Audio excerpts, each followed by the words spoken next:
Well, hello and good evening. It's Martin North here from Digital Finance Analytics in pre-show mode. Great to have you on board. We'll just keep this running for another moment or two before we go into the formal show. Thank you very much for spending some time with us tonight. Already got to 250 on the stream even before we start, which is terrific, and great to see some of the older faces back again, but also a bunch of new people too. So welcome, and thank you very much for spending some time. Those in Victoria, at least I'm keeping some of you amused for at least a little while this evening. My thoughts are very much with you down there at the moment. And quite a lot of interesting discussion already. Precious metals, for example, gold, you know what's happening there. Bitcoin, of course, the normal things. The housing Ponzi scheme and all those other interesting questions. And a lot to talk about as normal, of course, because there's plenty to get through. And in fact, this is going to be a huge show. I've got loads of stuff to share with you. And some really interesting, hopefully some new insights as well as some updates. So it should be pretty good. Just going to do this for another 30 seconds or so, just let everybody come on. My experience is that quite a few people come on a couple of minutes late, so we just talk over the pre-show for a moment or two. And we've got some new statistics to share, some new tools which we're developing, and there's a few more thoughts about that as we go through this evening. And no, Sir Salvatore is nowhere to be seen tonight. You can rest assured, no mention of China, unless somebody really asks me a question about it. And I think Plexus will have a much quieter time tonight. And just shout out to Plexus for being such a great moderator on the channel. It's really appreciated. All right, so I'm going to take the pre-show off. I'm going to run the intro, and then we'll get started formally.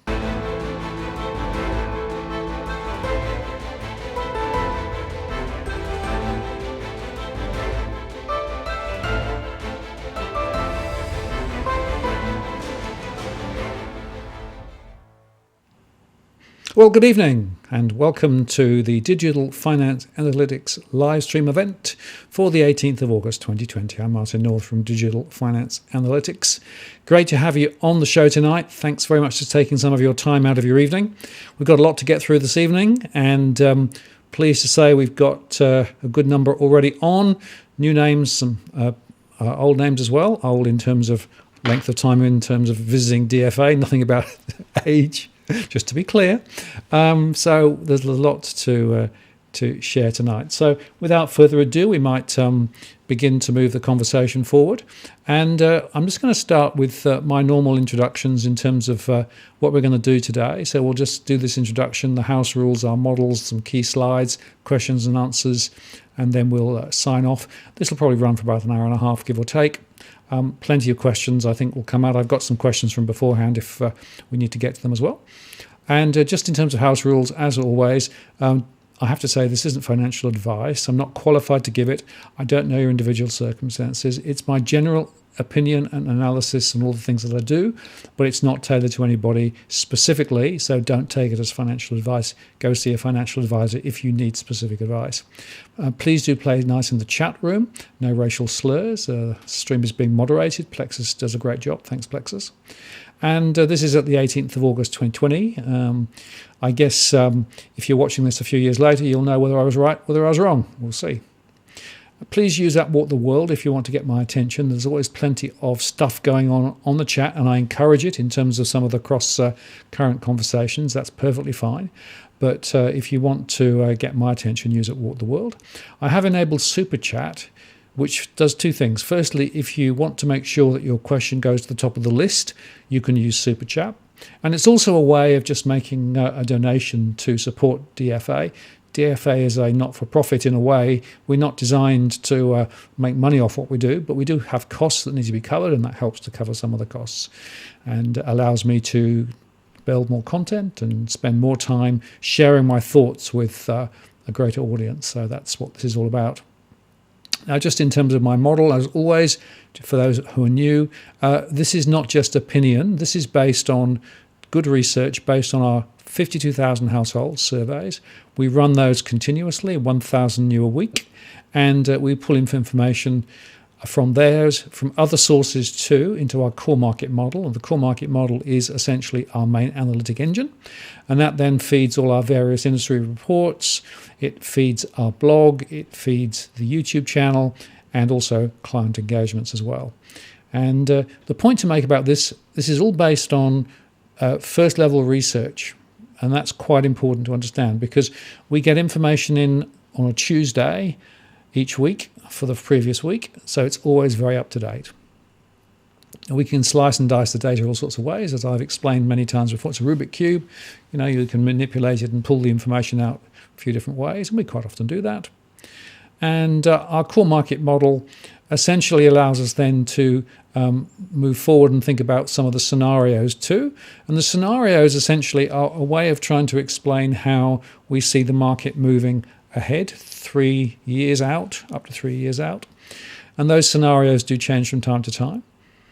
And in addition to that, the core market model powers our price scenario. So we put the mortgage stress, the price trajectory, the buying and selling intentions, the migration, all the economic data into the core market model and into the scenarios. And then that drives the home price model. And this is now something you'll see quite often from me. It's a way of trying to just demonstrate what the trajectory of home prices is, and we can go actually quite granular. So just to give you sort of an initial example, this is for New South Wales, right? So for this particular one, the top line is where prices may go over 3 years, 1, 2, 3, if things go well. So in other words, 6 to 7% down over the next 12 months, slightly further down the next 12 months and almost nothing after that. Or if things go really badly, then we go down 15% or more in the first 12 months and more than 30% over 3 years. And my midpoint, which is essentially what I think the base case actually looks like, is down 21.5% over 3 years. That's my current view for New South Wales. And just to sort of whet your appetite, I can do the same thing for other places. This is the ACT, for example. So you can see there how that the ACT is down 18.5% as a midpoint. Northern Territory is down 17.6%. The Queensland is down 17.9%. South Australia is down 17.1% at the moment. And you'll see that in South Australia, the best scenario actually takes us into slightly positive territory for a few months before it goes negative after that. Tasmania, which is even more positive in my most aggressive scenario. So I'm predicting slight rises in Tasmania for the next 12 months before it falls away, down 17.1.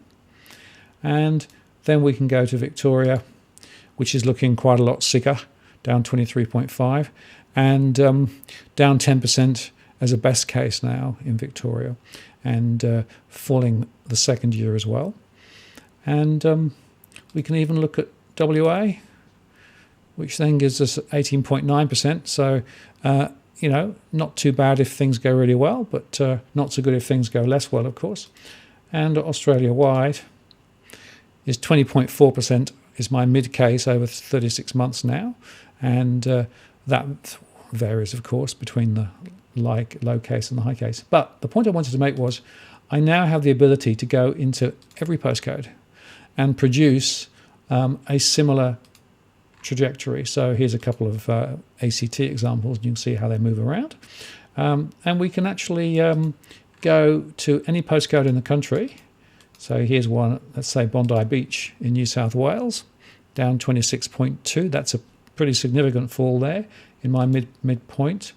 Or if you go to, let's go somewhere else. Let's go to Canal, which I saw was down quite dramatically today.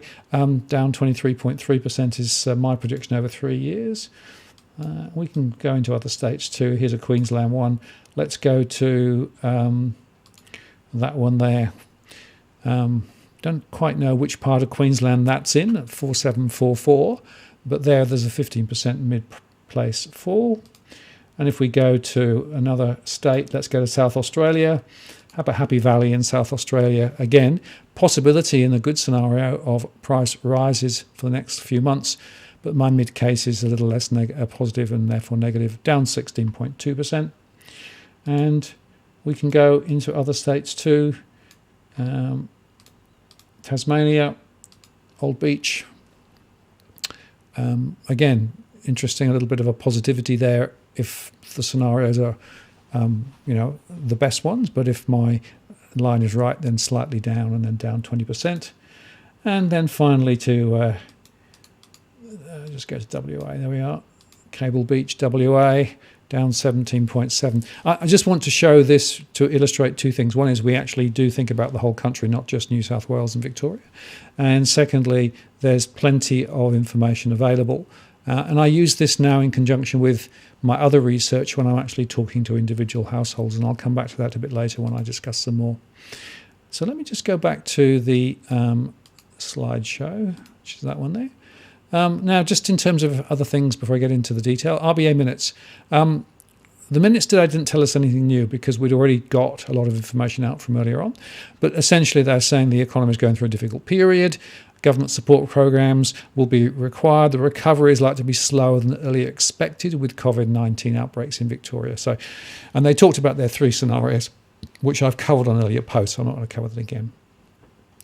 They've underscored the fact that the ADIs are continuing to draw on the liquidity facility. So what's happening is a lot of ADIs are pulling funds out at low rates from the Reserve Bank to lend at cheap rates into the market. And that's what the bank wanted to do. It's forcing rates down, of course, as is the bond purchases to keep the 3-year bond rate within band.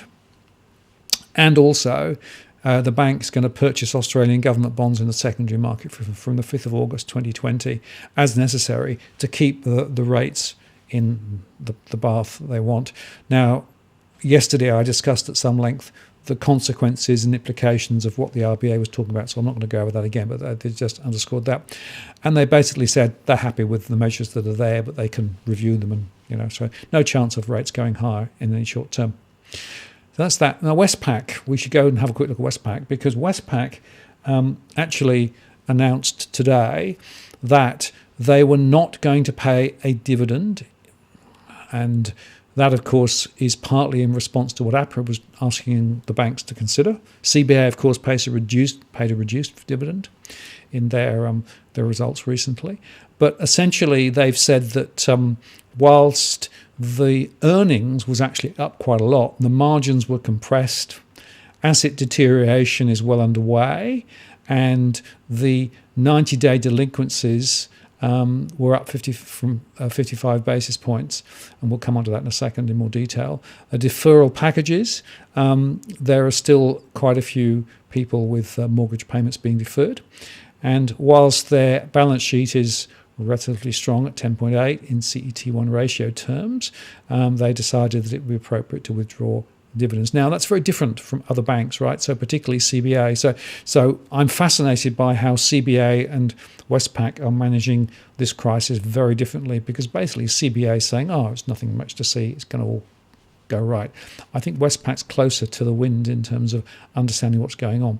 And they made the point, and this is a really critical chart, that the Australian mortgage 90-day delinquency is 90-day, this is not 30-day, 90 days. So these are mortgages that are definitely out of state, have literally gone through the roof. So look here, this is the Western Australian one from where we were to where we are now. But all the other states are also rising. And this looks to be much higher than their peers, although partly some of the issues that they've got with the mortgage support is because they're further through the process. So that what they've said is there's about 78,000 mortgage holders who are actually out of, if you like, normal process with their mortgages, and that's dropped from 135,000. That's worth about 30 billion. And you can see there that 63% of them are unoccupied, 78% are principal interest loans, and 20% have more than 3 months repayments ahead. Weird that. How can you be ahead and yet out of, I don't know how that works. And the weighted LVR is 66%. But the point is, they're 85% through the way now of these checks. So they're phoning people up and saying, are you actually okay with your mortgages or not? Are you going to be able to get your income back or not? They've also moved their offshore collection support from offshore to onshore, so their collections are now here. And there are some accounting differences between other banks, which I won't go into at the moment. And they made the point, of course, that mortgage possessions were only quite small. So in other words, loans that are actually gone bad and the bank's taken possession of the properties is quite low.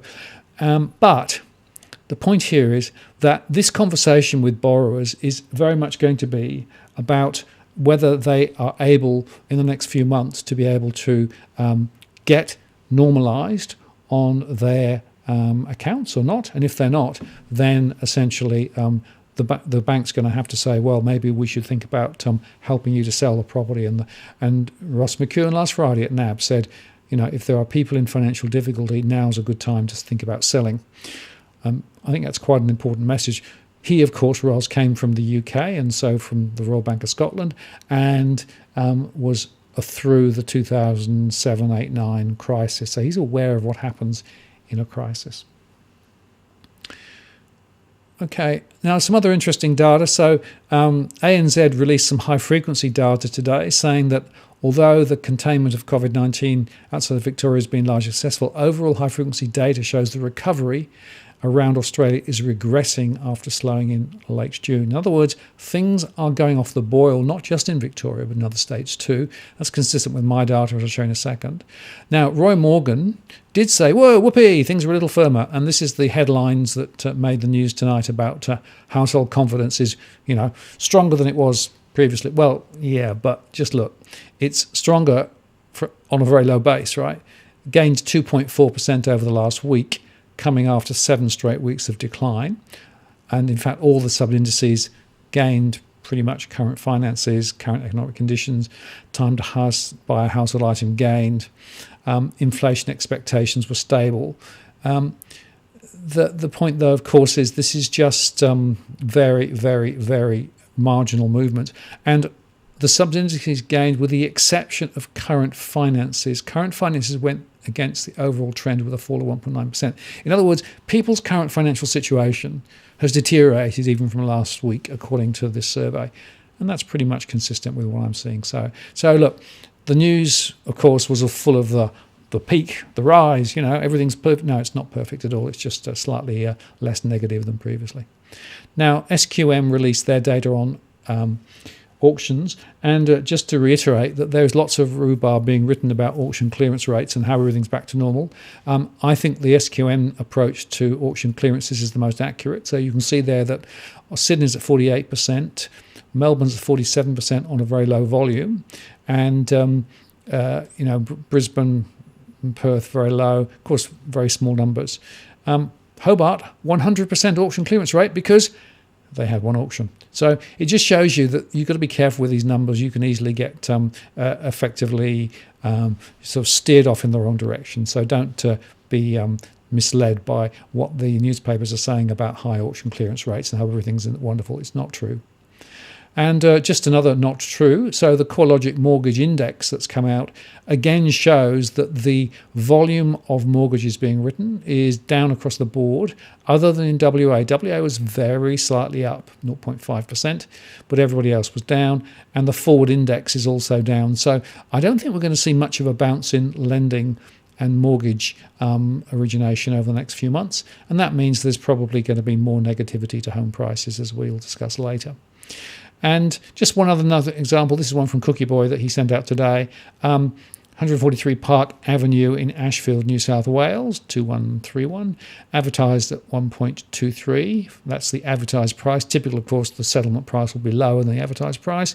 Last changed hands in November 2017 at 1.17. So not really a huge capital appreciation between 2017 and now. And interestingly, if you look at my stress data for this postcode, you can see there that we've got a lot of property investors who are actually stressed. We've got a lot of rental payers who are stressed, 72%. And we have quite a lot of mortgage stress there. And overall, 79.8% of households in the postcode are in some difficulty. So maybe it's not surprising, and maybe we're going to see more on the market. So that's also an introduction to my stress and data, which we have, of course, available for every postcode in Australia. And also, just from the conversation, there was a very good article that I do recommend you go look it out.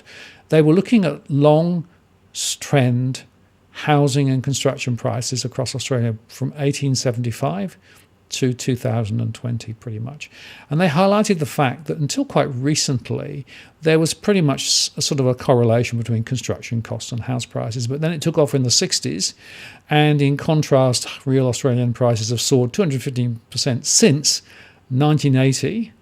And they then go on to talk about some of the reasons why that is, to do with lower lending standards, to do with the fact that everyone was being encouraged to invest in property, all of those things that you've obviously fully aware of. They also made the point that for many Australians over this period, they actually made more in terms of value out of their property than they did out of working, which is a remarkable fact. In other words, you generated more out of just passively investing in your property over that time, rather than actually actively working, which is another reason why I think this is an unsustainable scenario. And they basically made the point, and this is one down here at the bottom, as rates of home ownership fall, renters struggle to make ends meet, and central banks are out of leverage to stimulate the economy with interest rates already at rock bottom. Reforms that previously appeared politically impossible might gain traction. And I think that's the point. We've got to the point now where we've got to actually deal with this Ponzi scheme once and for all. This is an unsustainable position that we're in. Properties are relatively way too expensive relative to income, relative to GDP, relative to everything else. And this is not how it has to be. This is unusual because of all of the interventions that we've had, the central bank's intervention, the government, negative gearing, things, a bunch of things like that. So we are in a very uncomfortable situation because of poor policy settings since the 1980s. Okay, and now a quick recap on mortgage stress. It was up 40.2%. We discussed that 2 weeks ago. And, all of the lockdowns are back. JobKeeper is sort of helping, but not dramatically so in some areas. Some people are returning to work. Some people are refinancing, but 40% of households in difficulty from a cash flow perspective. And now I'll talk about household financial confidence, because that's, of course, the new data. So this is now the data up till the most recent survey round. 74.19 is the index now. So we dropped back. So we went down to 73.2, and then it came up a little, and now it's down again. So this is the overall summary of all of the elements of my household financial confidence index on a national average. And then you can look at it in terms of my segment. So this is actually looking at it from the free affluents, those renting, those mortgaged. Those renting and those mortgaged deteriorated further in the month, whereas those who have no mortgage and had shares, for example, were much more bullish to start with. I mean, they're still under 100, so it's not great, but they're not quite so bad as the others. And it's improved slightly. That's because stock markets have gone up. So that's one of the reasons why things are looking a little better for them. But remember, there's basically 1/3 of the households renting, 1/3 with mortgages, and 1/3 who are mortgage free. So it's a third, a third, a third. So 2/3 of the population saw a deterioration in the last month. Now, Victoria is leading the way down. And of course, after the lockdown, the smaller states are doing a little better. But it's also worth highlighting the fact that New South Wales continues to decline as well. And in fact, New South Wales and Victoria are leading the way down now. That's not surprising. The question, of course, will be whether Victoria manages to come out of lockdown, or whether, in fact, Victoria stays in lockdown, and whether New South Wales goes into lockdown ahead. So who knows about that. Property investors continue to be negative.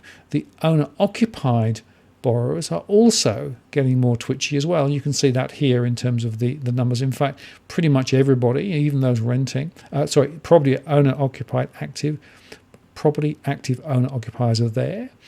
The property active investors are here. And the property inactive, which include renters, are somewhere in the middle. That's widespread. In terms of the age groups, essentially, if you're younger or older, you're probably going to be less positive. If you are in your 50s or 40s, 50s, 50 to 60s, you've got a chance of being more positive. And that's partly because a lot of people in this group have less mortgages or no mortgages and have other assets like stock market assets. So they're seeing some positive moves, but others less so. And job security still remains a critical issue. This is actually the first part. It's come down just a little, but the less secure measure is still between 60 and 70, and that's very high. You see the jump up there from before COVID, right? That's a significant factor. Then you've got income pressures. Income pressures are still extreme. Very little increases in terms of real income for many people. Close to 70% have had no increase over the last little while. In fact, many people for many years. There's a small amount stayed the same and a very small number who've had real income growth. Cost of living continues to rise, and the data shows that the cost of living includes things like vegetables, for example, at the shops. Sort of day-to-day expenditure is biting. So almost everybody's saying it's more costly than it was last year. Debt remains a significant problem, and we continue to see the problem with people being less comfortable. More than 60% are less comfortable with their debt than they were this time last year. And that's a combination of less income and all those things. They've still got the debt. And despite low interest rates, so low interest rates have not really taken the pain away. Not even refinancing has taken the pain away. And savings are also under pressure, although some are saving more. And interestingly, quite a few people who've got the government checks and got the superannuation rebates are actually saving them. Interesting is when you drill down why. They're saying because they're not clear about whether they'll have a job ahead. So they're trying to build a buttress for joblessness or less hours later. But many other people are having to raid their savings just to be able to continue to maintain their lifestyle. So that's not necessarily a very sustainable thing. So although the overall savings ratios will probably go up, if you break it down into different groups, you'll see that there are some groups with very little savings. We've got 1/3 of households with less than 1 month's savings to be able to see them through. And so overall net worth actually continues to be supported by stock prices and by the fact that home price moves have been quite limited so far. Watch this space in terms of prices ahead. But net worth is lower for over 60%, but there are some a little more bullish than previously. Now, in terms of scenarios, I've not updated the scenarios at all. This is from the last time, so I'm not going to go over this again, but just to make the point that my central scenario is still in the sort of the 15 to 30% range, and I've shown you some of that earlier on. I'll update this again at the end of this month, and we'll show it in a couple of weeks' time. All right, so there you go. That's a bit of an introduction, a bit of data. Now let me go over the conversations, and let's have a look and see what we're going to talk about. And I should explain, I'm not going to use my flashy little tool tonight because the fact of the matter is that I've got so many questions coming up that, in fact, the tool is difficult to cover. I've got to find an alternative way of doing it. So I'm just going to read them off the screen tonight. A few conversations there about too much discussion about gold for me, so I'm going to move on down there.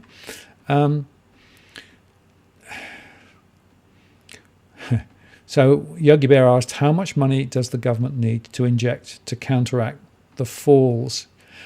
Now, there's some interesting modelling that's been done, and basically there's two scenarios. The scenario where the government says, we'll let property prices fall somewhat, but what we will do is support the banks through that cycle, right? And that would probably need 150, 200 billion, something like that. Or the other is to try and put enough liquidity into the market to be able to buy properties when they need to buy properties to stop them falling, to be able to actually keep the whole market up. And that's probably 300 to 500 billion that will be required.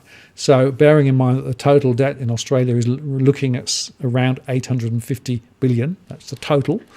We're talking, not quite doubling, but a significant proportion over what we've got. And the question is, if you did that, what would the effect be, right? Because basically what I've said earlier on is that we've got huge amounts of issues with so many of the metrics being out of alignment. So if you support the market further and allow it to sort of muddle on, then the fall, the debt bomb, as it were, gets even bigger.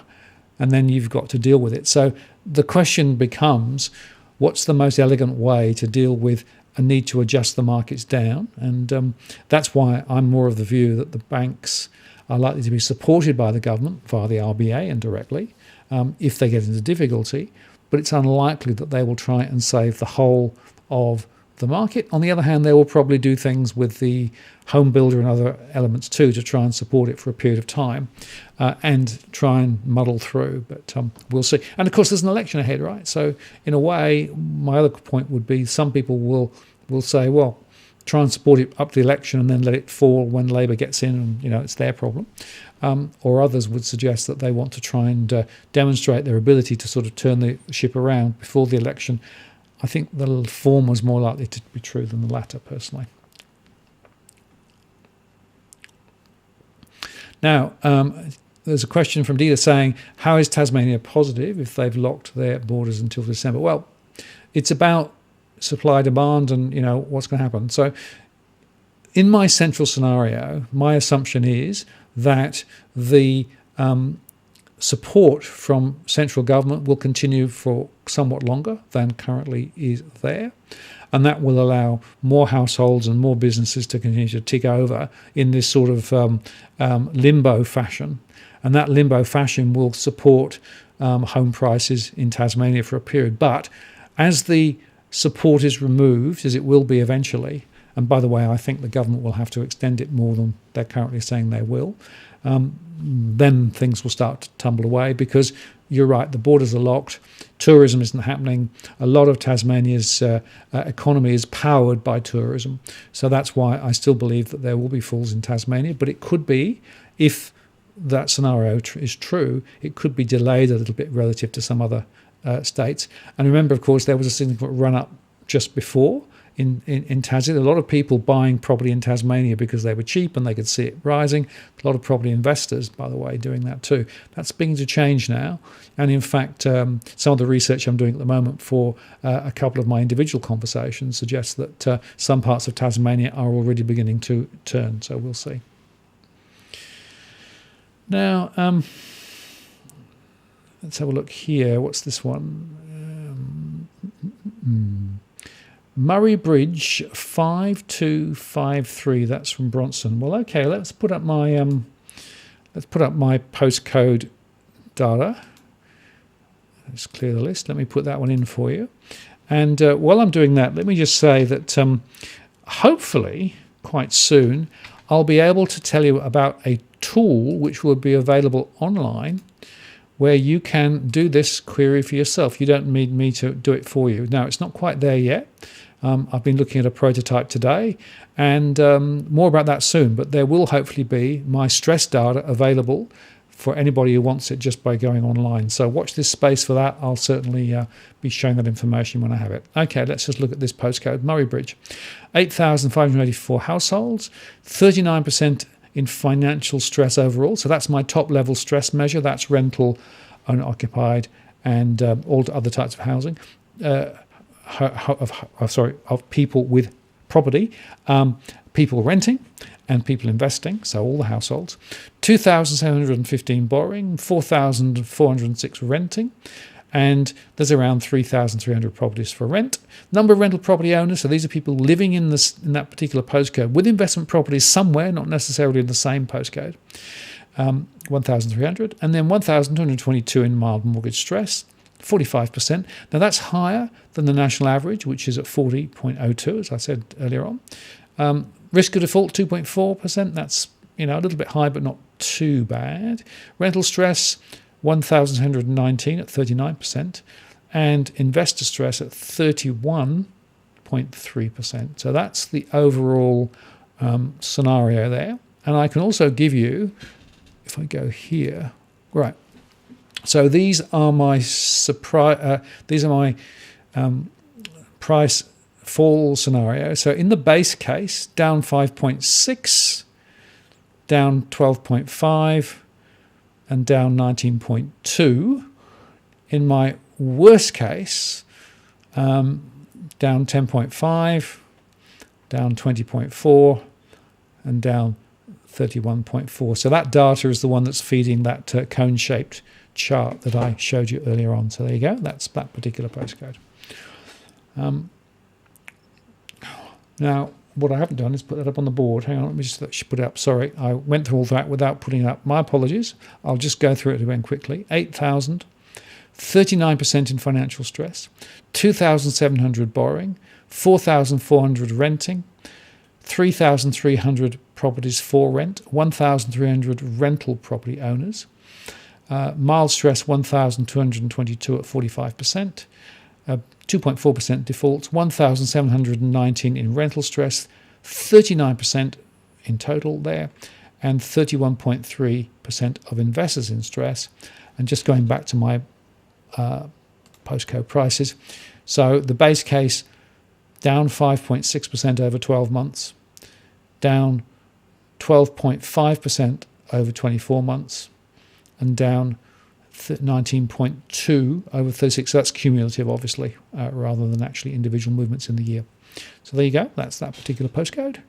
And apologies for not switching up when I did. There you go. Okay.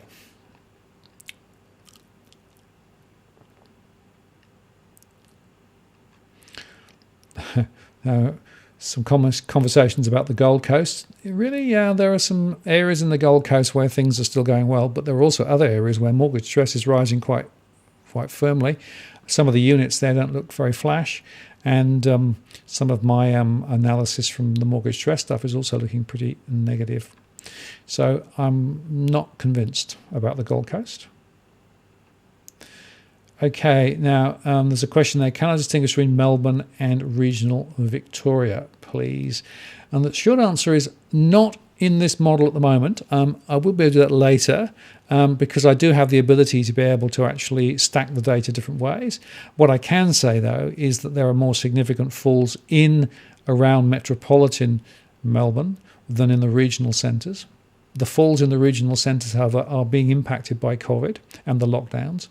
And so we are seeing, some quite significant moves in those regional areas. Overall, Victoria is looking the most wobbly state in terms of mortgage stress at the moment because of the lockdowns.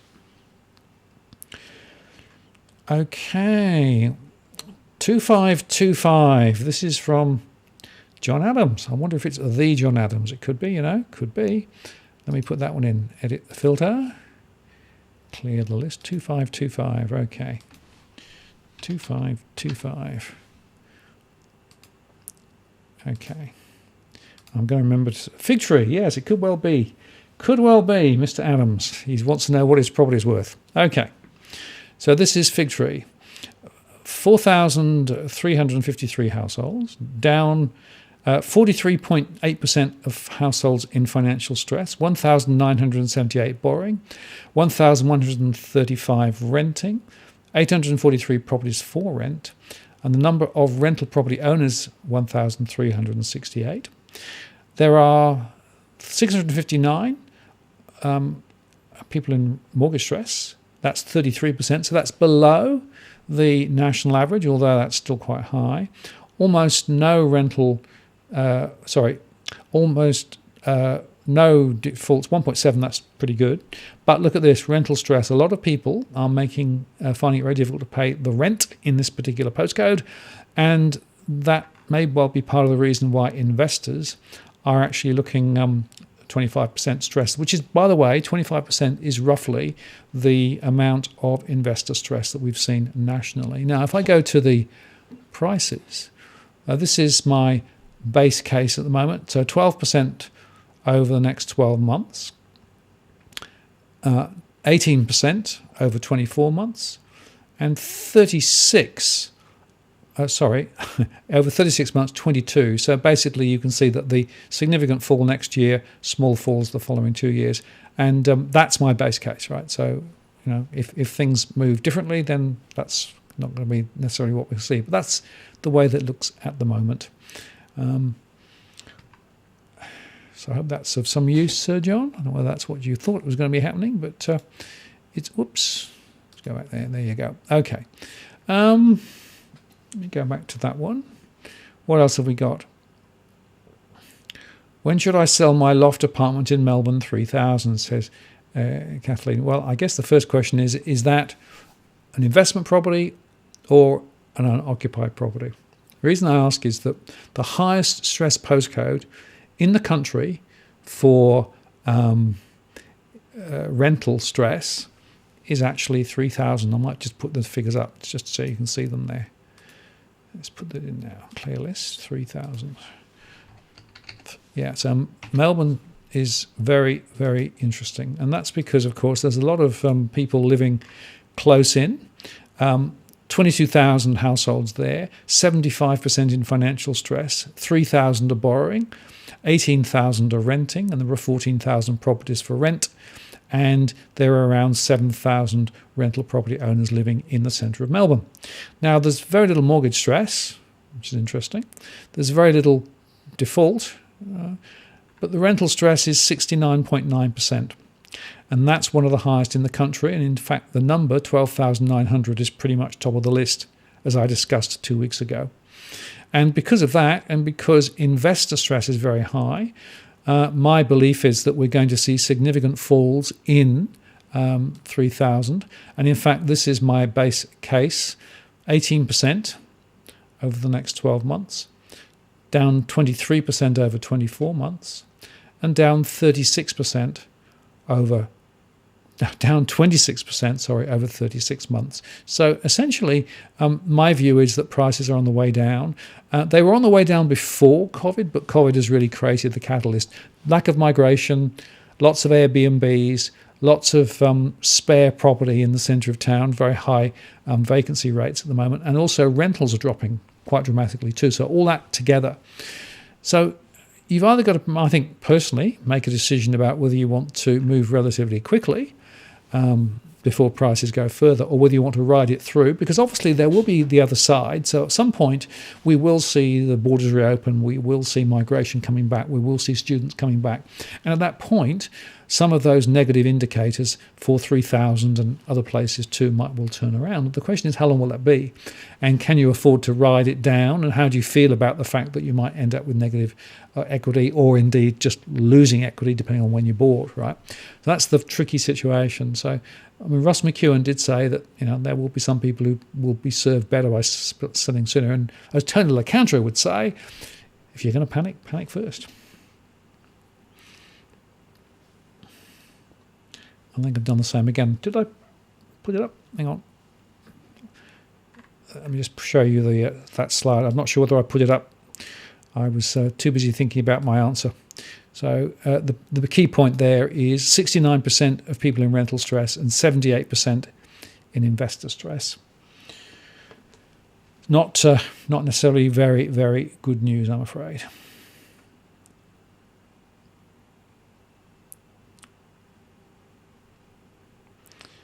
Okay. There's a comment from Neil about gold leasing and how that makes a bullish case for crypto. Yeah, John Adams is going to come on to the Interest of the People channel in the next few days with the next part of his exploration of gold leasing. I can tell you it'll be quite a shocking one. And we're going to have to be careful to skate around a few things so we don't get ourselves into legal difficulty. There's a really big story to be told there. All I would say is that the manipulation that we're referring to here in terms of the metals markets is not completely gone when you come to the crypto markets either. So I think all of these financial markets have a degree of speculation and a degree of positioning and a degree of all those things. So, but I have to say that the more I look at the metals, the more concerned I become about all of the things that are going along below the waterline, and whether it's criminal or whether it's just traders having their day, we'll see.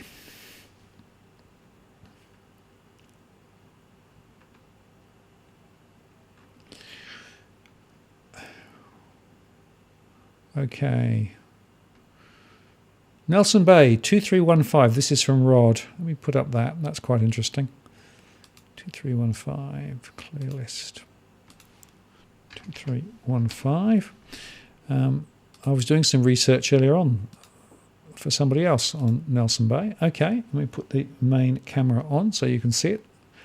Okay.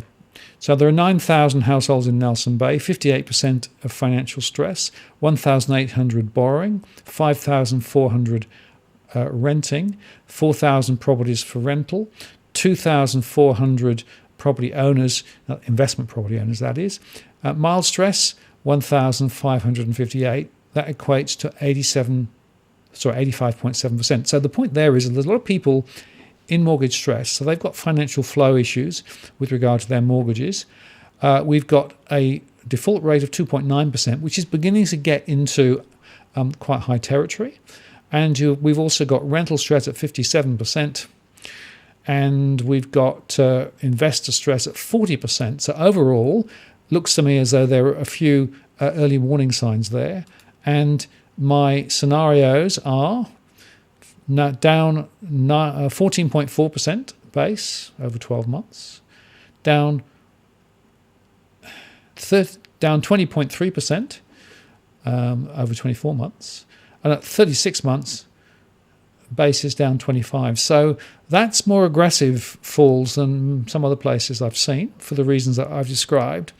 And it's partly because, of course, those areas are somewhat reliant on the tourism and those sorts of things, and also the overall economic momentum, which could be a little lower. So, yeah, I'd be a little bit cautious about that particular postcode. Okay. Now, Cookie says, Bendigo Bank and Westpac by number 1, 2 to pop. Yeah. Well, they both had issues. So I covered Bendigo yesterday, and of course they've got this particular portfolio of of mortgages that they did years ago, and they've been downvaluing them now. They downvalued them by 4% next year, and they're looking hopefully for a rebound 2 years later. So they definitely have issues. They also have issues with regards to trying to compete with the big guys when they don't really have a scale business. Westpac, as we discussed early on, very significant different results from the likes of CBA, who really, I think CBA just brushed it off and said, well, it's fine, there's got a few issues, but we'll just keep pedaling, right? And they've been writing a lot of mortgages. Westpac has been writing a smaller proportion of mortgages quite more recently. They've turned it around in the last month or two, but if you look back over my recent reports, you'll see that they were down, the right-hand side in the negative column. So they weren't growing their mortgage book. I think that's significant. And so we're seeing a diversity of strategy between Westpac and CBA.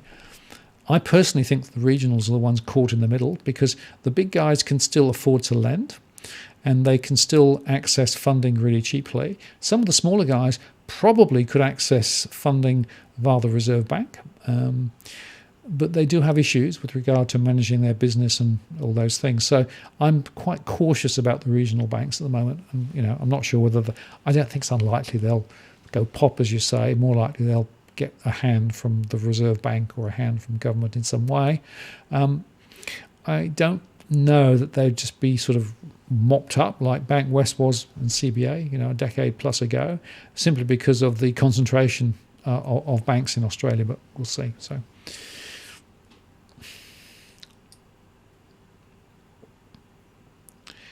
Okay, what else we got?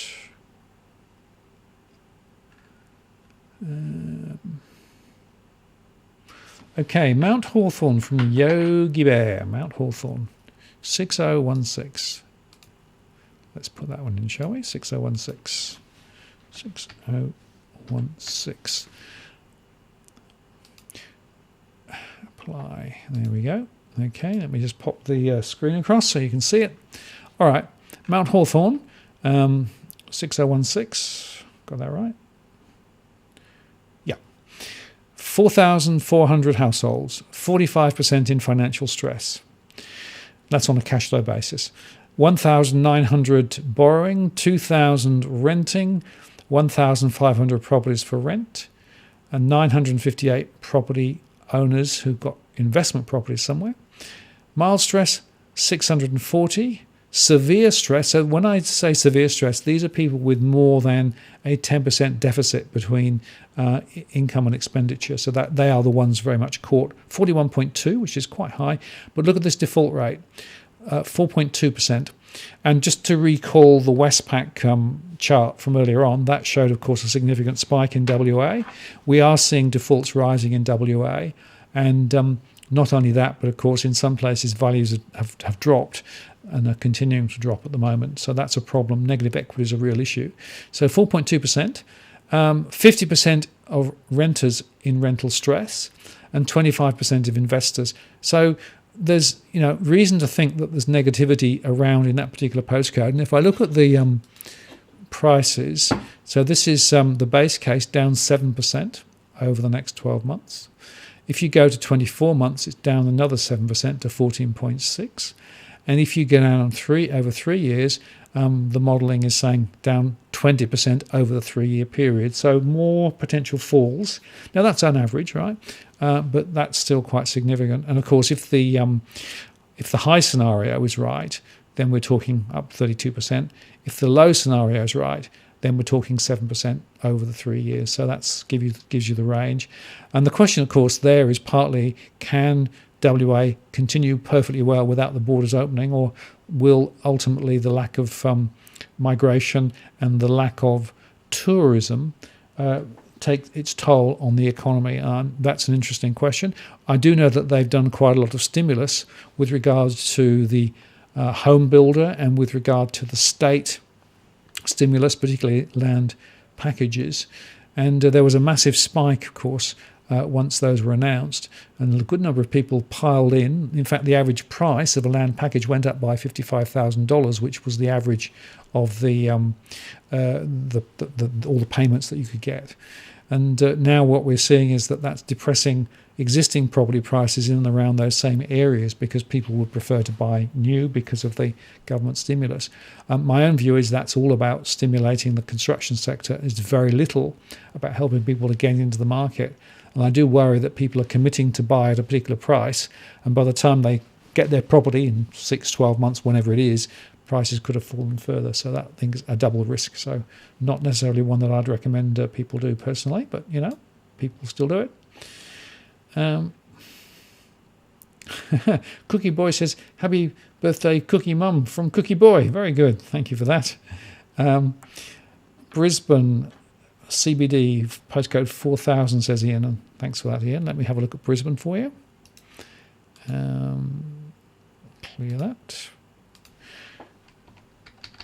I've been looking at Brisbane quite closely myself because of the fact that I've had several people ask me for detailed analysis of various Brisbane postcodes, so it's been quite interesting. Put this back up again. Okay, so this is Brisbane. 64% of households in financial stress, 8,600 in that particular area, of which 1,600 are borrowing, 6,400 are renting, so very significant renting, 4,900 rental properties available, and number of rental property owners, 3,216.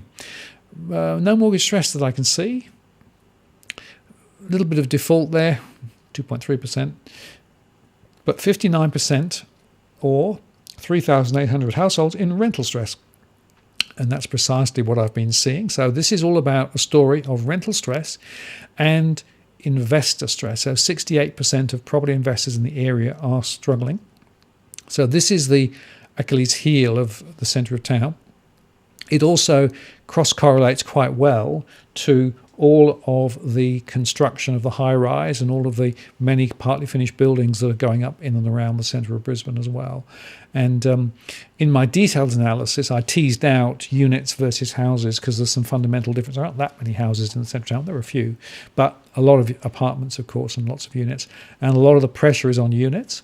And we're seeing high supply. We're seeing rental drop.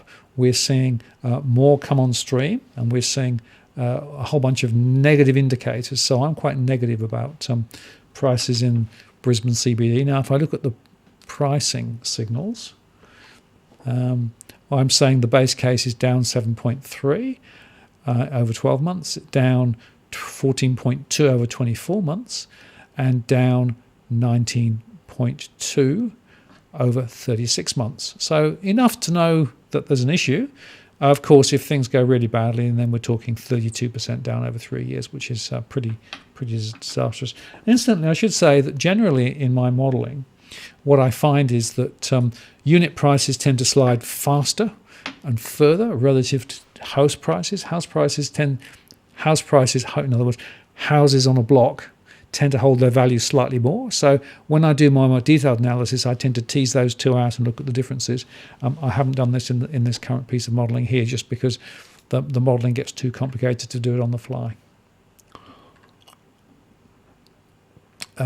Sean M says, thanks for everything you do, Martin. 3160. Appreciate that. I'm happy to do that.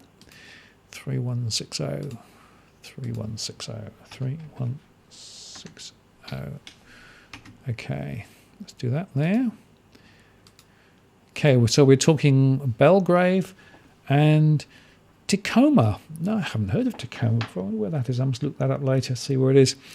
Okay, so we have 3,461 households, of which 74% are in financial stress. It's very high. 2,300 are borrowing. 755 are renting. There are 574 properties for rent, and there are 1,686 owners of rental property. Mild stress 1,900, which is 82.6%. So this is all about mortgage stress. Defaults 2.3% or 53 over the next 12 months. It's also a story of rental stress, so 50.1%. 378, but 50.1 is the percentage, and some investor stress.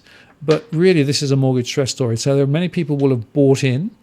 Perhaps they'll have bought in at quite high prices when their incomes are relatively stable, and now they're finding their incomes are much less stable than previously. So that's the sort of the first part of the story. In terms of price movements, the base case is down 18%, so that's significant over the next 12 months. That's one of the deepest falls I've seen.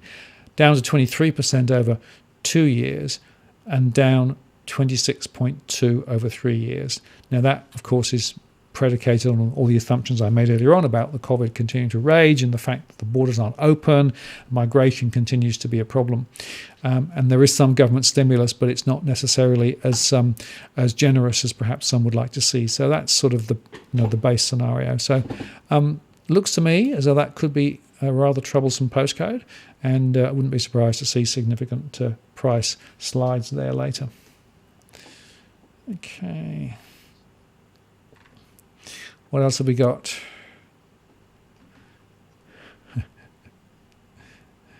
Okay. If Martin did the bank's accounts, the impairment charge would be so high the bank would close, says Tom. Maybe.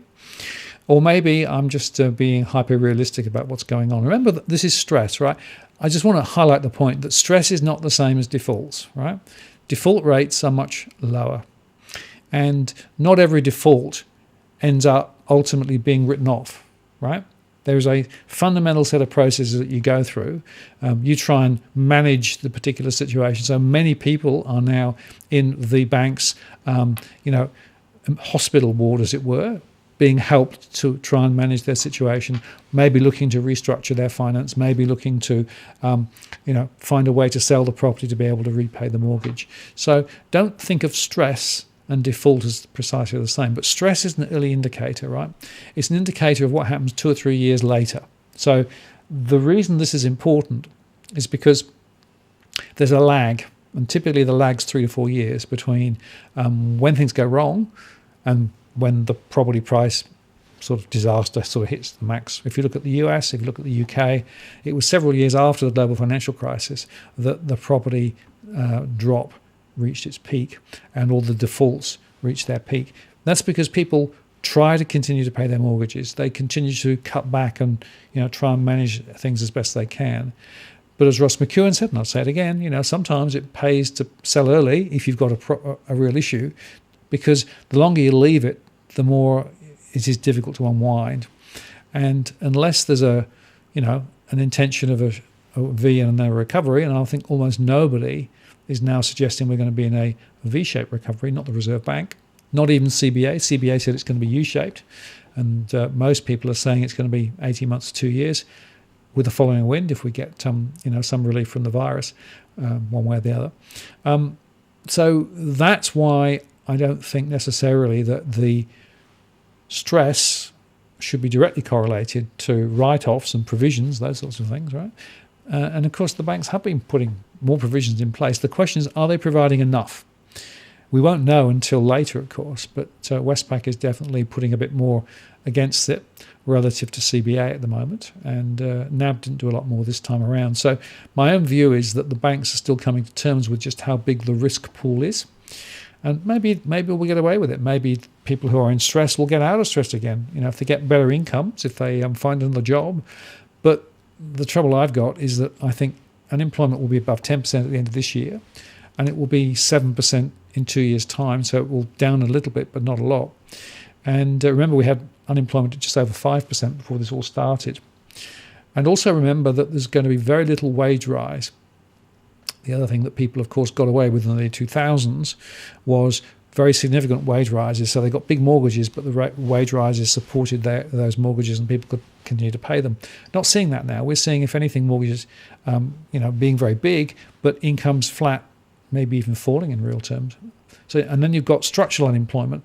What I mean by that is it's not just gig economy workers and part-time workers. It's now corporates laying off middle managers. And in fact, I did an interview today for the ABC, which I think they aired this evening, where I spoke specifically in my surveys about these middle managers who are on big incomes, but suddenly their jobs are being crushed out of existence. And we're going to see, I think, more of that. And those are some of the people who will find it quite difficult to get another job or get a job at the same level to be able to continue their lifestyle the same way. And they are the sorts of people who can end up quite quickly in difficulty. So, yeah, I don't think I'm being overly negative. I'm just telling you the data and the modelling. And, that's what I do, modelling. Okay. What else have we got? There has been a massive recruitment drive for telephone staff at Westpac. So that's interesting. Didn't know that. What I do know is that some branch operators are actually now being involved in debt recovery in some banks, and they've actually started to close some branches early so that they can get into debt recovery mode in the afternoons. Got that from 2 different sources quite recently. So that's another thing that we're seeing. Okay. This is very interesting. All of this discussion about the COVID hoax and the Great Reset, conspiracy, or is it just happenstance? I don't know. Haven't got enough evidence to be able to actually hand on heart say I can see a conspiracy. That some will say there is, some will say there could be, some will say I don't know. I don't know.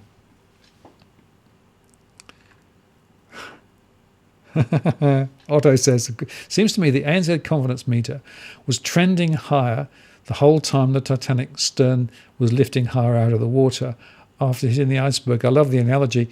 Did you ever see my interview with Steve Keen? It was about 2 years ago now. He and I were talking. We came across this wonderful analogy of the iceberg. And you could see this thing ahead, right? You knew that it was going to be a huge obstacle. We're talking about the high debt. And yet nobody really wanted to do anything about it. We just sort of kept going towards it, right? And I ended up calling the show. I wondered whether the icebergs will be fluffy, right? Because hopefully we'll just bump into it and go off. That's a bit scenario. I think we've got the situation now where all of these are leading indicators. It's not just me, Shane Oliver's now talking about more significant price drops. We've got various other commentators also saying the same. So most people are thinking there will be some falls in property prices. The question is now for how long and how deep. That's why I do scenarios, so I can sort of give you a range of what I see.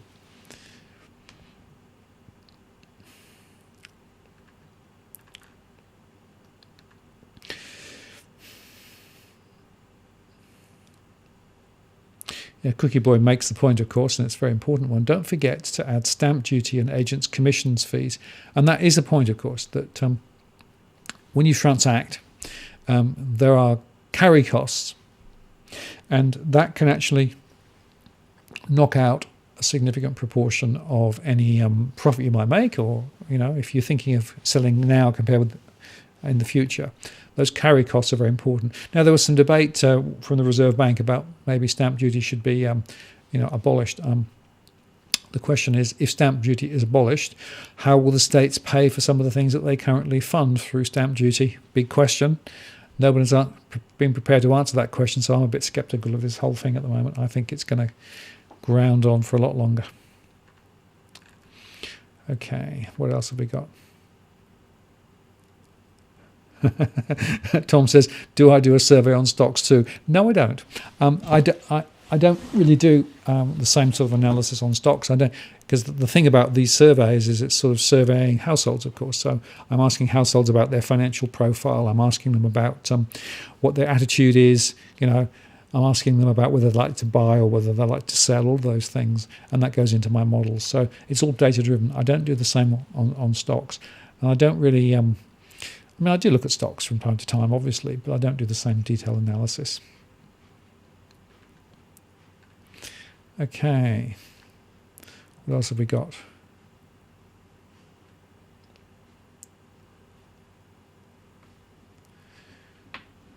Diamantra says 3224. Okay, let's put in 3224 first. 3224. Leopold in regional Victoria. Okay, so 5,800 households, 29% stressed, that's quite low. 2,900 borrowing, 1,700 renting, 1,300 properties for rent, 1,500 rental property owners, 856 in stress at 29%, not too bad. 2.9% default, 85, a little high, but nothing too serious. 29% rental stress, that's not too bad, and investor stress 20%. So they're not too bad, a set of indicators there. But if I look at the pricing, 14.6 down, my base case 12 months, 24-month base case at 19.5, 36 base case at 22% is my best estimation on the data I have. And your point there was bills have gone up in price, established flat.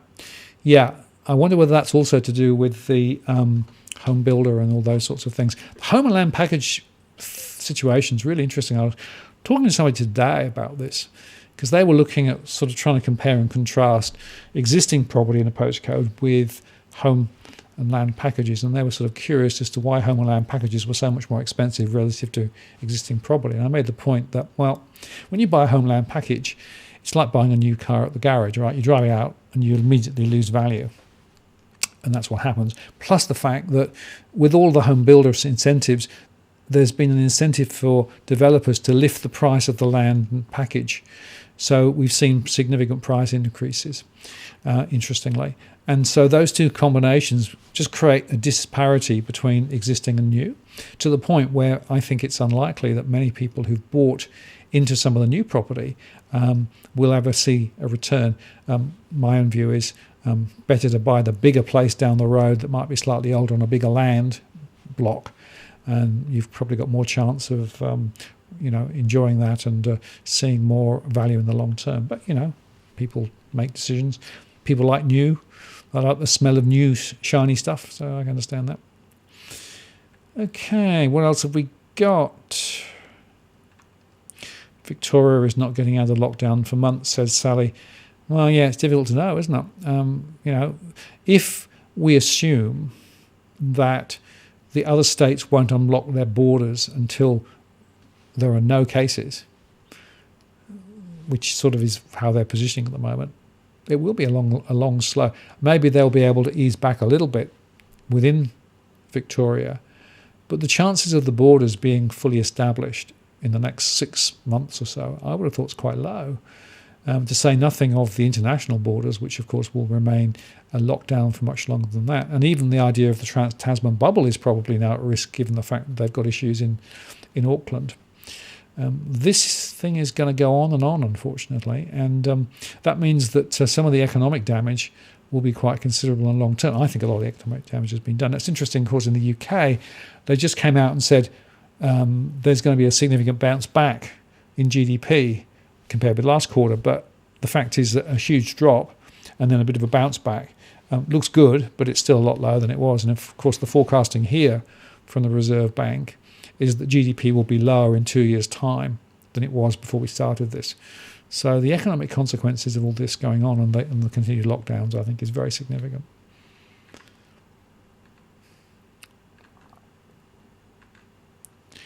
Interesting question. Somebody asked, what software am I using to make those plots? Where let me find that one again if I can. Hang on.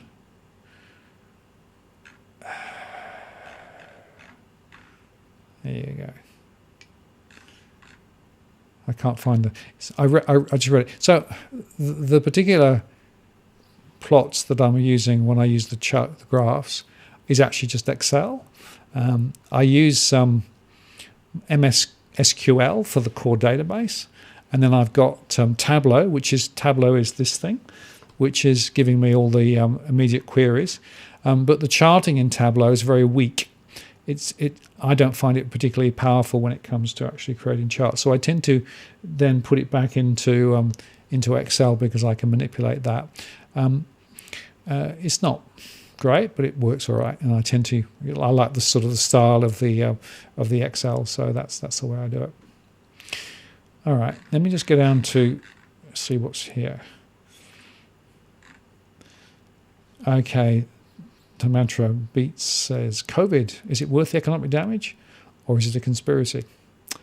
Well, there's no doubt that the impact of COVID on individuals can be profound. I lost two close friends, one in the US and one in the UK, both in their 50s, from COVID. Neither of them had pre-existing conditions. One was in the health service, one was not in the health service. Both died within a few weeks of being infected. So anybody who says it's all a myth and this is just flu, believe me, it's not. For some people, it's really serious. Now the question is, how many of those relative to the rest of the population? Of course, there's different ways of looking at those statistics, but it is serious. I don't think so. I've never believed it's been a conspiracy. I've always believed that it's been a real thing. The question is, was the reaction appropriate to close everything down? Or should we have been more cautious and careful in terms of trying to control what was going on? Or should we have actually kept the controls in place for a little longer and strive for more elimination like New Zealand? Now, of course, New Zealand's elimination seems to have come unstuck too. So this is really tricky. But no, I don't think it's just a hoax. I think it's actually there's real stuff here. I lost people, so maybe I'm biased, but that's my own view.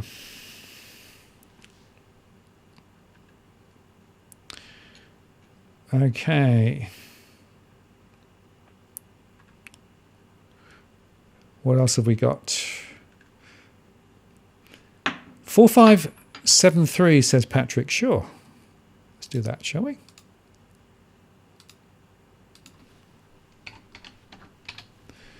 Okay, 4573, apply. Okay, go to the main, whoops, push the right button, it'll help. There you go. All right, 12,242 households this is Coolum Beach, etc. 33.5% in stress. That's quite a lot lower than some of the others. 4,200 borrowing, 6,000 renting, 4,600 for rent. Number of rental property owners, 3,826. Mild mortgage stress, 743. Severe stress, 351. Percentage in mortgage stress, 25.6. 119 risking default at 2.8. And 1,421 at 23.2% for stressed investors. And that rental stress, that is 23.3%, and 1,584 stressed investors, it's 42.2. So of those, it's the investors who are living in the area that probably have the most significant issue for me. Rental stress is not particularly high, and mortgage stress at 25% is not as high as you've seen it elsewhere. In terms of the price movements, so the base case is down 5%, then down 12.2%, then down 17.9% over the next 3 years. So that's down 17.9 over 3 years. That's the base case. So not as severe as some, but still enough to notice that there's an issue. So I hope that's been of some help. I'm going to push this button. I keep forgetting this. I do actually have this alternative view. So this is actually the old studio setup that I've got here, just to show you that, there is a little bit of tech behind the scenes to make this all work. And I've got my control panels over here, and I've got the screens here and chats here and things. So that's the way that I set the studio up, just so that you can see that there's a little bit that goes on behind the scenes that I don't normally show. But there you go. That's just a little bit of a glimpse there. All right. Now, Sunshine Girl says, I think Martin's right about having to go granular. Oz is many different markets. The Fed will inflate, probably a hard asset. Yeah, well, let's just take it apart. So, firstly, granularity is critical, right? These high-level indices, forget it. They don't tell you anything useful.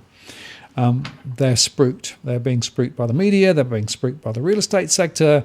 You have to go granular. So that's the first point. And when I say go granular, you have to go down to a postcode level or a sub-region within postcode, actually, if you can do that. And then you've got to look at units and houses separately, because the dynamics of units and houses are not the same. And one of the things I get frustrated about are these averages that sort of people quote at left, right, and centre, right? So you have to look quite granularly. Now, in terms of will the Fed inflate, I'm not sure. Now, I've said several times, and this is a big debate point, right? John Adams and I probably disagree on this, by the way. There is an argument to say that all of the money printing that is really real money printing, it's basically just moving money around in the system, is going into the financial markets rather than the real markets, rather than the main street. So it inflates some financial assets, it bails corporates out, but it doesn't necessarily have to be inflationary. If that is true, then we could see the economy in the US go the same way as Japan, which is very low inflation. Now, I know there are differences in terms of debt and all those other things, but so there's an inflationary route, a deflationary route. I'm not convinced yet that I can see which way it's going to go, which is why I sort of sit on the fence a bit with inflation or deflation. Some people, like Harry Dent, talk about deflation and therefore significant market falls. There are other people who think it's going to be inflationary and therefore some assets are going to actually definitely benefit from that. Who knows? What I can also say is that property is an asset, and it's a hard asset. But the question is what it's worth. A property is worth what somebody will pay for it. Okay? Property has no value at all until somebody buys it. That's actually the real truth. So whilst you can talk theoretically about the value of property going up, value going down, you don't know until you put your property in the market and see what the appetite is. I've been through 4 downturn cycles in property in various places around the world. And, the worst was I lost about 25% of the value of my property at that time. So I've been through those cycles. I know properties can go down. And whilst you can say, yeah, it is a hard asset, it has some value, you don't know precisely what that value is, what the fair value is. Remember, in Australia, fair value of property is 40% under what it currently is sitting at the moment on average. So if you want to sort of build it up and say what is property truly worth today, it's about 40% less than what most people are seeing as their fair value at the moment, right? That means that there's always plenty of movement around. And if you look at the US, Europe, UK, Ireland, there we have prices fall down 40% at peak in some areas. Goes back to granularity again. So you need to be cautious, I think, about thinking that somehow property is this magic asset class that always goes up, that always retains value, that is always a hard asset. Sure, it's land, and land has some intrinsic value, presumably, always. But land plus the property plus this sort of fluffy value on top, which is basically being created, as I said earlier on, by money printing and by low interest rates and by all the incentive schemes, that is fluff. And that fluff can get blown away, which is why I say that fundamentally, property in Australia is valued 40% above where it should be. That's the truth, I think.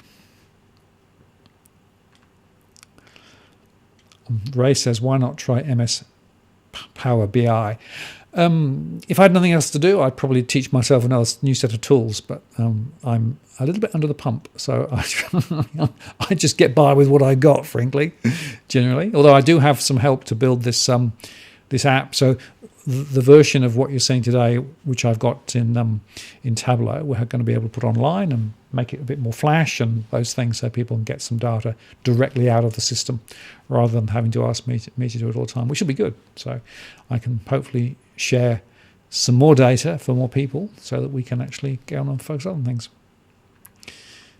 Okay, what else we got? A property is worth what someone will pay for it, and the dollars they borrow to pay for it don't exist until they are borrowed. Well done. That's ADV Dad, correct. That's exactly right. And remember again, banks create money when they actually want to give a loan. It's an electronic transaction. That's how money happens. That's why it's not limited to the amount of deposits and other things. It's actually created. And then it comes into existence. Fiat, let it be. That's what fiat means. And from there, you can basically, the money goes into the system. And that's still a very unpopular view, by the way, of how money works. Many other people would say, no. It starts with deposits. So deposits is where, and then the banks lend it out and the fractional reserve. No. Unfortunately, that's not the way it actually works in practice. Now, there are still other rules like Basel and things to stay over the top. But the cornerstone is that, sure, banks can create as much credit as there is demand. That is why everybody's talking about the banks lending more, right? That's what the RBA wants. The RBA wants people to borrow more because that's going to build a bigger economy, and that's going to essentially create more momentum, and that will give more capital that people can go spend and create more activity and drive the GDP. That's what it's about. The question is that a sensible strategy, or is there a point at which you've got to say, hang on, we can't just go on going round the houses and creating more and more money and inflating assets ever higher. As I showed you earlier on from the 1980s, property went through the roof.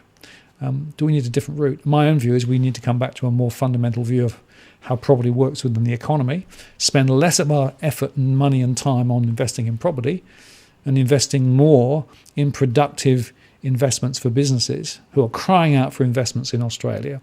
It amazes me how many people really struggle just to get businesses working at the moment because everybody just wants to invest in property. So to me, it's got to be a rebalance. But that's a very unpopular view. And the fact is that many people will say, no, just keep the Ponzi scheme going a bit further. But it is a Ponzi scheme. You need more new people to borrow, to be able to lift prices, to be able to actually raise the bank's balance sheet, to be able to lend more, to lift house prices. That's the circuit. Cookie Boy says, have I watched the latest Steve Van Meter video? Yeah, I do, and yes, I do. I mean, I think he's right. I should recommend a shout out to Steve. If you want to understand what's really going on with the financial markets and the bond market, Steve is a very, very good guy. He's been on my show a couple of times. Go across to his channel. He's got some really powerful views to explain that the Fed really isn't printing money. It's just sort of moving money around, and that it's all about what the bonds are going to be doing. And he's actually quite funny as well. He's got a crown. He's called the Bond King. So go and look at Steve. I'll put the link in the comments below later. Andrew says, have I heard of Richard Venner and the Prince of the Inn? Yes, I have.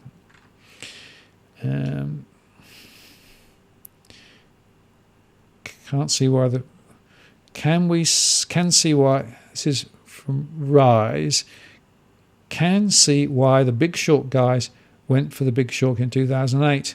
No one learns ever. No, well, actually, if you want to, revise the Big Short, it is a really profound show, that really profound film, and it is just worth watching. The herd instinct that everybody sort of piles in, and everybody just believes and continues to believe, right?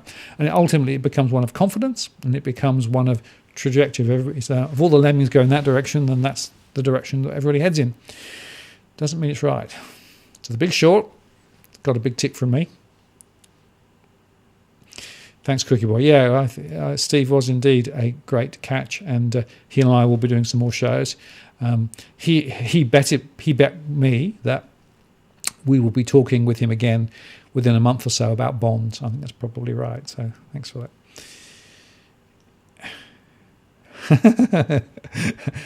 And somebody said, Steve's pretty amusing. Can we get him a nicer crown, though? Yeah, a good point there. Okay.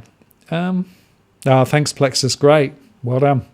So Steve's channel is now up in the chat there. The US and doing lives in the evening are pretty difficult, Cookie Boy, as you suggested, George Gammon. But George and I will be talking again. We've got plans to make another show quite soon, and we're going to go and delve into some of this in a bit more detail.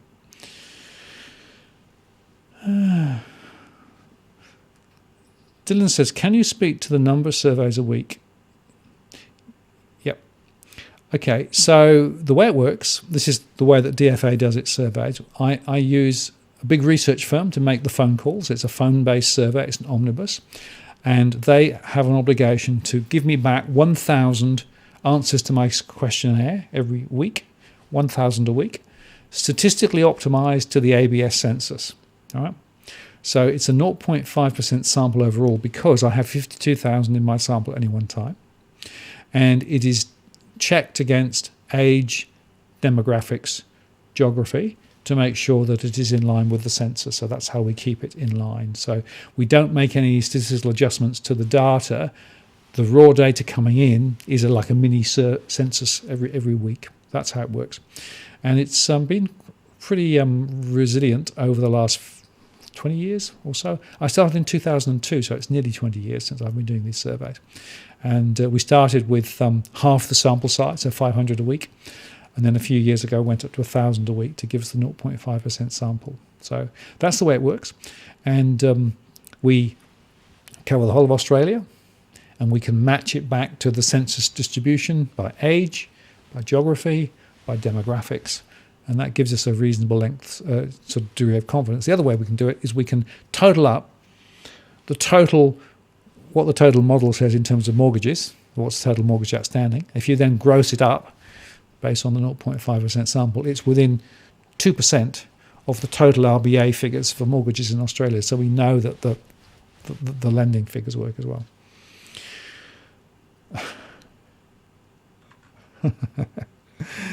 Okay, well, we are now close to the end of the show. What I'm going to do is just let me go back to my presentation. There's a few things that I just want to cover off at the end here. Let me do that. Okay, so if you want to see more about what we do, go to the DFA blog. You can sign up there to get alerts. You can also send me a message direct on the DFA blog. There's a little chat app down on the blog. Quite a few people do that. If you want to support our work, you can do that via Patreon. There's various tiers from $3 US plus GST up to an exorbitant $500 a month for all the data. Some people actually take all the data. But the one that's really quite popular is this $50 a month plus GST to get all of the stress data, like I showed you tonight, for every postcode in Australia every month. And that's available about 1 week after the month end. So that's available as a way of essentially engaging with me if you want more information. The other way is this DFA one-on-one. I launched this a couple of weeks ago, and essentially it's an individual discussion with me about a particular postcode. I don't give specific financial advice, but I can talk about a postcode and pull out some of the critical issues like rental profiles and property values and all the things we've been talking about, plus a few others, look at some underlying trends and make some predictions about where I think prices may go over the next 3 years. And so that means I can look at stress, home price trend, and all the modelling. Now, you can book for that. It's normally a Zoom or a phone conversation, up to an hour. Varies a little bit, but no more than an hour. And the point about that is that I've decided to charge for that 100 Aussie dollars plus GST. That's not the cost of doing it, but it's just to help make sure that people are serious if they want a conversation. I'm not doing this to make money. I'm just doing this because I think it's a really important service. And a lot of people I've spoken with have said they really value the conversation. And so if you're interested, you can contact me via my blog. I mentioned that above. Spaces are limited each week, and the bookings now are about 3 weeks ahead because I've got so many people sharing an interest in it. But pretty much everybody who's had the chance to speak with me one-on-one said that they found it a really powerful experience. So, the offer's there. Send me a message, and if you want to follow it up, then we can explore it. You can also make a contribution via PayPal if you'd like to support my work just directly, as some people do. Thank you for that. It really helps. Again, we don't make a massive amount out of all of this. This is just to cover the costs of everything we do. Or Bitcoin, even if you want to go down that route. Or even merch. And I've explained the merch a few times. It's there if anybody's interested. Had a few people pick a few mugs and what have you. So if you want a DFA mug, that's available. In terms of top hits, I do the DFA Daily quite often. Through a glass darkly got a good resonance with a lot of people. I'm talking with Tarek Brooker again the next few days. His last show's going extremely well, so worth looking at that. I also cover Bitcoin sometimes. I had a conversation with Stefan Levera, which was quite interesting. I've got a show with Caroline Bowler from BTC Markets to put up, which I recorded the other day, and a few more to come. So we'll continue to cover some of the Bitcoin stuff too. Joe Wilkes is around, and in fact, late breaking news in a second, but Joe Wilkes and I will be doing a live Trans-Tasman property discussion next week. So Joe Wilkes will be on DFA Live this time next week, and we'll be able to compare and contrast Australian and New Zealand property and explore some of the additions. So spread the word to New Zealand, and any Kiwis watching this, make sure you come on next week and support Joe. It'll be a very interesting session. So that's the next week's Q&A. And there's also this other show which John Adams and I, we reposted this, Solving the Gold Leasing Riddle, which is what's happened to our 11 tons of gold. We basically set the question up. It's a program we made a couple of years ago, which we've reposted.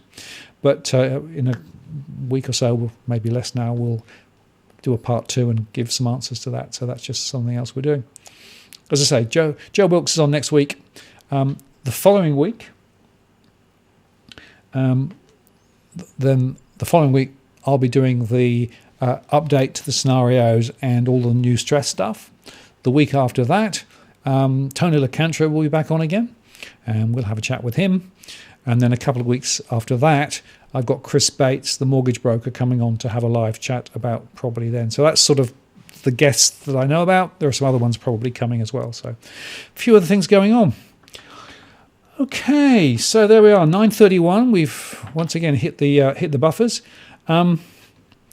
I hope that you've enjoyed the shows over the last couple of weeks. I've been focusing in on property because I felt that we really needed to go deeply into property and to try and espouse some of the myths that are out there about what's going on with property. So we'll continue to do that. We're going to get more and more granular. We're going to actually tell the story more and more and more.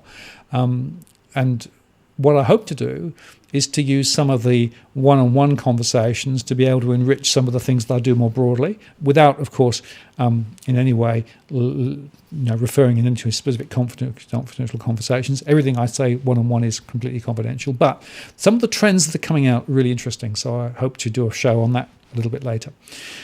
Okay, so I want to say thank you very much for spending some time with me this evening. We hit a reasonable number, not quite as high as the other day. So clearly, we need another Edwin to get up to 1,600. But nevertheless, I'm satisfied with that.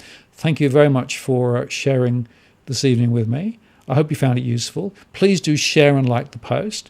And if there are specific questions or issues you'd like me to consider in future shows, drop me a message. You can do that via the DFA blog. Always interested in people's questions and in people's observations. I do try to take them all on board. I don't necessarily comment on everything that people send me these days because there's just so much. My email box is stuffed full all the time. But nevertheless, I do think that what we do here is really important, particularly now, particularly with the uncertainty that we face. And I just leave you with this thought, that the decisions you take around property can affect your life not just for months but for years. And there are still people there making snap decisions on property and being sucked into FOMO even now, even at this time. And so my counsel to everybody is be really careful, really cautious, do the research, delve more deeply, really understand what's going on, get the information, and only then make the decision, whatever that decision is, because you can often live to regret at leisure decisions taken in haste, and with property that is so true. So with that warning, thank you very much for watching. Stay safe, and I'll look forward to seeing you this time next week when Joe Wilkes will be on and we'll be talking Trans-Tasman property. I look forward to seeing you there. Martin North from Digital Finance Analytics, signing off.